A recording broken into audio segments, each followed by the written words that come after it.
C'est-à-dire quand on commence à se sentir coupable, on aurait besoin presque de mourir à la place de cette personne-là. Donc on va vivre quelque chose, une dépression assez prolongée. D'autres formes de deuil pathologique, c'est quand on est resté sur un conflit avec cette personne. Et ce conflit n'est pas dénoué.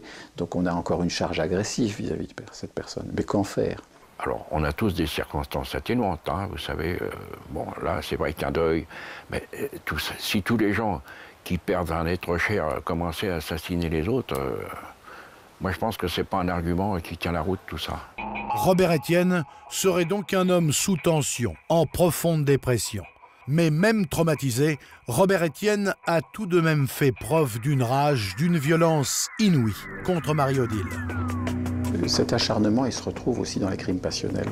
C'est-à-dire qu'il y a à un moment donné quelque chose qu'on détruit, presque qu'on détruit de soi à travers l'autre. Et c'est relativement fréquent dans ces crimes qui sont heureusement rares, mais dans lesquels ça va très loin parfois, même mais pas sur un registre sadique, sur un registre d'un acharnement immédiat, c'est-à-dire ce passage-là qui va jusqu'à se noyer finalement dans le sang de l'autre et noyer quelque chose d'une détresse en même temps.